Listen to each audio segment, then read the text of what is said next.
Acá dice, la chica, soy de Salto por el coronavirus, obvio, tomamos recaudos, pero en Salto tuvimos 2 casos de dengue autóctono y las autoridades no fumigan. Está denunciando una televidente. Vamos a ver, el tema de las fumigaciones también se constató que no era del todo efectiva. Las fumigaciones sí localizadas, no esas fumigaciones masivas de una ciudad, sino controlar en las cuadras circundantes a donde se detecta ese caso. Había sido la medida hasta ahora. Así que bueno, veremos también el avance del dengue con todo esto. Pero bueno, hacer un poquito más quisquillosos, alcohol en gel, son medidas que no nos cuestan nada, son preventivas y nos cuidamos entre todos. Claro, y a intentar estar fuerte, una buena alimentación, mucha fruta, mucha verdura, mucha agua. Eso también, cuanto más fuerte está uno, bueno, más defensas, obviamente. Y por suerte el coronavirus no está siendo muy virulento con los niños, ¿no? Sí, porque eso también es dentro de toda la situación de pandemia, porque decir pandemia mundial en realidad es una redundancia. Pandemia es una enfermedad mundial, pero para que quede claro,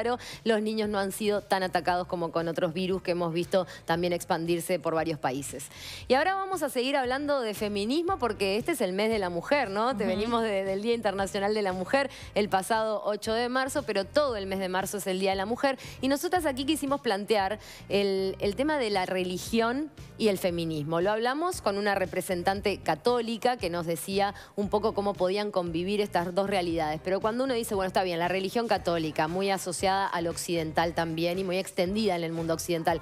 Pero ¿qué pasa en el Islam? ¿Qué pasa con los musulmanes? ¿Qué pasa con los países que practican esta religión donde se sabe que la mujer por lo menos ocupa un lugar diferente? ¿Es posible el feminismo ahí? También estuvimos informando que hubo marchas feministas en países como Pakistán, en Egipto. En Pakistán, bueno, fueron apedreadas las mujeres que participaban de estas manifestaciones. En Egipto hasta tiraron gases lacrimógenos. Es decir, que las mujeres arriesgaron su vida porque obviamente hay una gran resistencia a este tipo de movimientos. Son sociedades sumamente machistas. Incluso el domingo pasado, mujeres musulmanas del norte de África, las magrebíes, se propusieron desfilar o marchar sin el velo islamista, y eso provocó un gran escándalo. Y para abordar el tema del feminismo musulmán nos acompaña la especialista en estos temas, Susana Mangana.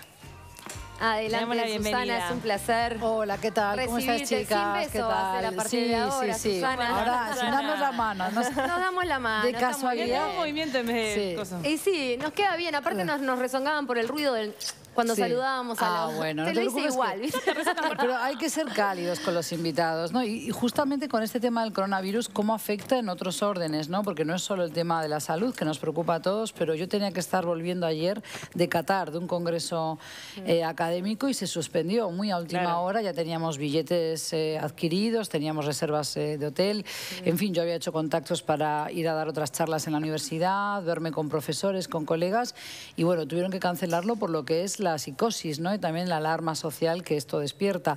Y volví en febrero, el 17 de febrero arribé en Uruguay, proveniente de Corea del Sur, donde ni yo era consciente de la cantidad de casos infecciosos que había, y solamente saltó a la palestra otra vez cuando regresé a Uruguay. La gente tenía un poquito ese prurito, decían, no sé si saludarte porque vienes de allí, de esos sitios, ¿no? de Corea del Sur. Y en España, cuando tuve que tomar uno de los vuelos en Bilbao, en el País Vasco, me preguntaron, ¿has estado recientemente en China o por allí cerca? Y yo, no. Digo, si esta mujer sospecha o cree que Corea del Sur es cercano a China, ni me dejaba.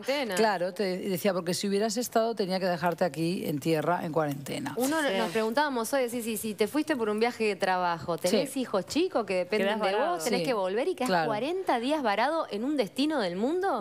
Realmente es complicado, ¿no? Lo que afecta... Te lo puedo asegurar que sí, porque me vino un ataque allí de vesícula bastante fuerte. Yo lo primero que pensé, me internan, van a hacerme todo tipo de controles, van a tener que ver si tengo temperatura alta o no, el coronavirus va a estar planeando ahí y no voy a poder volar a tiempo para regresar a Uruguay. Y bueno, todo eso me preocupaba, ¿no? Con lo cual, sí es verdad que no hay que ser alarmista, y en eso creo que Uruguay está bastante tranquilo todavía, pero está bueno el tomar precauciones, ¿no? El uso del barbijo, por ejemplo, de las mascarillas es muy habitual en Asia. Ellos ya están acostumbrados por la polución. Es más, es curioso que tienen mascarillas de diseño para los jóvenes. Sí, ya tienen hasta moda. O sea, van a la universidad con distintos... Yo las miraba y decía, la verdad que las miro así, son lindas. Después puestas son un espanto, pero ¿no? tienen mucha aglomeración aglomeración de gente, algo que nosotros ni siquiera podemos a veces imaginar lo que es la cantidad de habitantes por metro cuadrado. Entonces, claro, esas sociedades ya están más acostumbradas.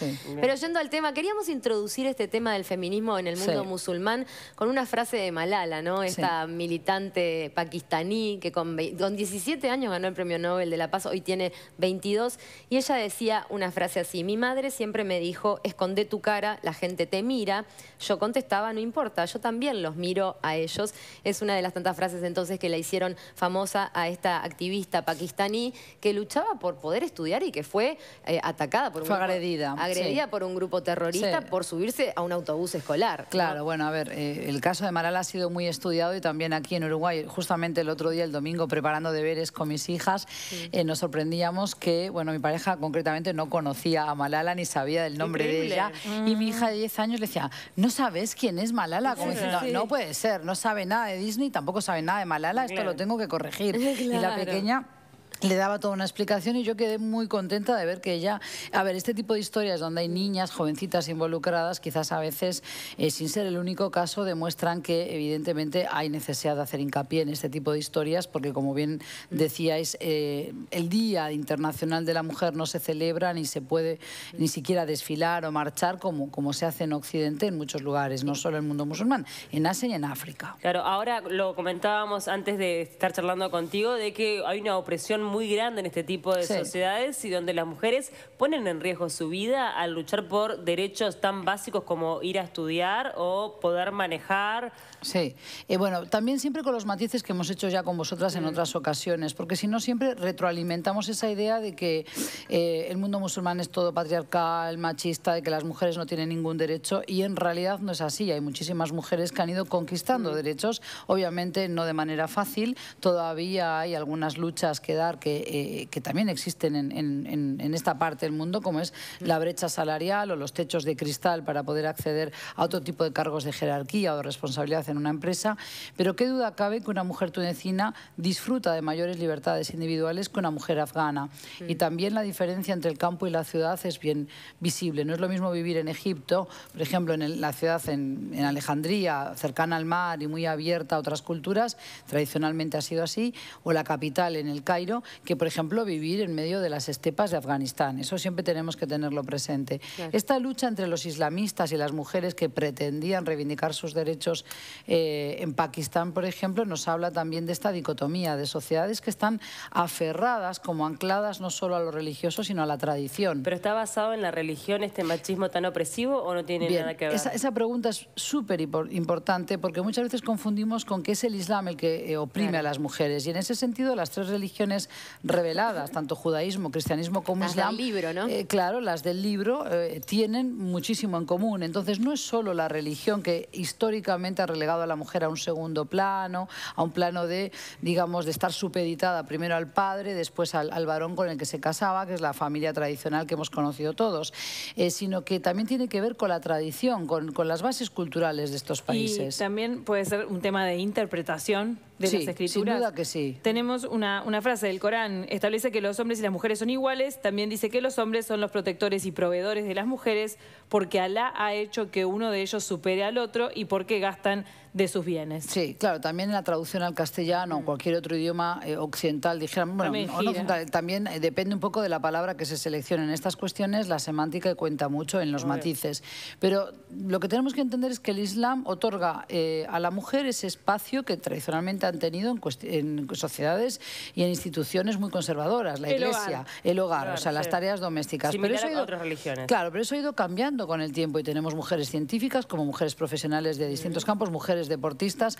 Evidentemente estas sociedades todavía adolecen de una falta de alguna manera de concientización de otras mujeres inclusive para que también eduquen a sus hijas de otra manera. Esto que decíamos de mi hija y las niñas, no solo la mía, sino todas las niñas del Uruguay que están recibiendo desde la niñez otro tipo de historias de mujeres que sí han podido concretar su sueño, que han podido dar la vuelta a situaciones de injusticia como es el caso de Malala. Y eso no se cuenta. Y eso a veces depende del estrato económico de estas mujeres. mujeres, muchas veces. Ahí ya también hay una gran diferencia más allá del lugar en donde vivan. Sí, si pensamos en estudios universitarios, por ejemplo, la tasa de inscripción en la universidad en países como Irán, por ejemplo, es sumamente conservador en algunos ámbitos sobre todo, pero en lo que es educación, la tasa de inscripción es femenina en magisterio, en psicología, pero también, por ejemplo, en medicina, en abogacía. Es decir, los hombres tienden a salir antes a trabajar porque justamente si quieren casarse tienen que proponer matrimonio, pero pagar una dote y también comprometerse en serio. No sirve salir con una novia oficialmente y estar 5 años de noviazgo. Tienen que casarse y para ello tienen que gastar. ¿Qué quiere decir gastar de sus saberes o de sus bienes? Pues tienen que proveer el hogar para esa familia que quieren constituir y hacerse cargo de la descendencia. Por supuesto que después también hay realidades. Si el hombre no trabaja o no gana muy bien, no puede pretender casarse con una mujer en un estrato social muy elevado, porque los padres de esa chica, de esa joven, van a velar por sus intereses y van a decir, bueno, con pan, como es, con amor, pan y cebolla, no pagamos las cuentas, ¿verdad? No va. ¿Es más común el matrimonio por conveniencia en el mundo musulmán? Es más común que en nuestra parte del mundo, pero a ver, yo diría que también con los recaudos siempre de no generalizar. Hablamos de 2.000 millones de personas y no todos los matrimonios son arreglados. Existe también el divorcio. Hay muchas mujeres musulmanas que también acceden a él, evidentemente no en la proporción que accedemos aquí en Uruguay, pero sí es verdad que cada vez... Y no por la voluntad de la mujer. No, y no solo por la voluntad de la mujer, pero es verdad que las cosas han cambiado y por eso yo cuando voy a congresos me encuentro con mujeres estudiantes, con mujeres jóvenes que son doctoras o que son científicas en ciernes que también quieren ejercer esa faceta profesional. Y también muchas familias adineradas envían de repente a sus hijas a estudiar a Europa, a universidades reconocidas. Eso también sucede, ¿no es algo eso sucede, pero Cecilia, cuidado ahí, porque muchas veces ahí tendemos a repetir esa idea maniquea de, bueno, si vemos a una mujer liberada, sin el velo, estudiando en Londres o estudiando en Suiza, creemos que esa mujer es hiper mega moderna y cuando regrese a su país va a volver a esa cultura que la va de alguna manera a obligar a asumir algunas obligaciones como es, bueno, ahora sí tienes que casarte, ya te formaste, tienes que casarte, tienes que tener una familia a tu cargo, etcétera. Entonces muchas veces el estudiar fuera no te garantiza que esa mujer acceda a otros derechos que quizás mujeres que no han salido de Túnez o de su país natal, sea Líbano, por ejemplo, sí están bregando y peleando por ello. Justo te iba a preguntar por el tema del velo, porque estamos siempre ante el plano de la diversidad, ¿no? Que hay distintos tipos de feminismo, distintos tipos de marchas y de reclamos en toda la diversidad del mundo musulmán. ¿En algún lugar el feminismo va por el lado de no queremos usar más el velo y están convencidas de eso? ¿Y por qué? A ver, el uso del velo también ha sido sumamente discutido en Occidente y creo que hay otros velos que dejamos de lado. Por ejemplo, es mucho más preocupante que el uso del velo exterior que cubre la cabeza de la mujer musulmana, por ejemplo, la ablación del clítoris o la mutilación de genitales femeninos o los crímenes de honor. A ver, cuando estamos hablando de la vida o la muerte, eso evidentemente cobra otra notoriedad. Que se han viralizado videos de crímenes de honor, cuando, por ejemplo, las matan a pedradas. No solo a pedradas, sino que, bueno, la familia de la joven, normalmente digo joven porque suele ser el caso de alguna muchacha a la que todavía quieren casar, ella tiene que ser virgen, entonces si sospechan que ha mantenido relaciones con un novio en el liceo o que ha tenido relaciones ilícitas, dijéramos, porque fuera del vínculo matrimonial no existe la relación carnal entre hombre y mujer en el mundo musulmán, bueno, la homosexualidad está muy penada, no quiere decir que no existe y que no se esté bregando y batallando por esos derechos. Las personas son personas en todos lados del mundo, ¿no? También. Pero en el Líbano, por ejemplo, sí hay organizaciones que se ocupan de defender esos derechos. No es el caso, por ejemplo, de Afganistán. Sería imposible imaginar una organización así. Pero sí existen, por ejemplo, en Turquía, donde la mujer además tiene derecho al aborto, por ejemplo, desde hace ya bastantes años. A ver, pero es verdad que hay distintos tipos de feminismo musulmán. Aquel que es más conservador y rancio en digamos, en nuestra concepción del feminismo occidental y, por tanto, ellos quieren volver a las bases de la interpretación de las Sagradas Escrituras y ahí el papel de la mujer queda mucho más limitado, si bien no se atreven a decir hoy con todas las letras de que el lugar de la mujer es únicamente el hogar, ¿verdad? Pero le recuerdan sus tareas de madre, de hermana, de hija. Ahora bien, también tenemos ese otro feminismo islamista, dijéramos, que quiere a partir de la lectura por las propias mujeres y la relectura y la reinterpretación de las Sagradas Escrituras, el Corán y la Sunna, o sea, la tradición del profeta, sobre todo, revertir esta situación de injusticia y decirle a los hombres, no es el Corán el que nos está quitando derechos, sino que son ustedes porque tienen miedo al avance de la mujer, sobre todo que ocupe más espacios públicos, igual que ha pasado en Occidente, pero también porque ustedes no están interpretando el Corán bien de acuerdo a preceptos o también conceptos que son tradiciones muy arraigadas, con códigos de comportamiento, por ejemplo, como el pastún en Afganistán, que no tiene que ver tanto con la religión, sino con los métodos métodos de vida de países que todavía están anclados en el medioevo. Pero también ahí, ¿qué culpa le cabe a Occidente asumir? Porque hemos estado liquidando esos países, ¿verdad? Hemos estado haciendo la guerra, digo hemos porque España participó también, no es el caso de Uruguay, pero evidentemente los intereses geopolíticos son los que convocaron a las distintas administraciones estadounidenses desde el 2001 hasta ahora para enterarnos que ahora sí tienen que negociar con los talibán, con los mismos que han estado peleando durante 2 décadas. Y sabemos que los países devastados son tierra fértil para radicalismo de cualquier tipo, ¿no? También pasó en África con las tribus, con lo que se hizo con el continente africano, o sea, no es solo un tema de religión. Pero Cecilia, si una familia no puede educar a sus hijos, no puede alimentarlos y de repente viene alguien que te está diciendo y bombardeando con un mensaje de que la culpa de todo esto lo tiene Occidente, cualquiera de nosotros también consumiría ese tipo de mensaje, porque además el analfabetismo crece en esos países. Por eso, cuando se habla de cooperación al desarrollo que no sea digitada desde el norte, estamos diciendo que realmente se tiene que hacer algo más para que esos países avancen y puedan desarrollar una calidad de vida que permita a las personas no tener que emigrar, no tener que pasar las penurias que están pasando ahora los refugiados y los migrantes económicos, muchos de ellos musulmanes, a las puertas de Europa en Grecia. Y entonces ahí tenemos otra vez la hipocresía. Nos preocupa la condición de la mujer siempre y cuando sea en otro lado, cuando ella misma defienda cosas como defendemos nosotras. Entonces eso ya no es feminismo, sino que eso es elitismo, porque estamos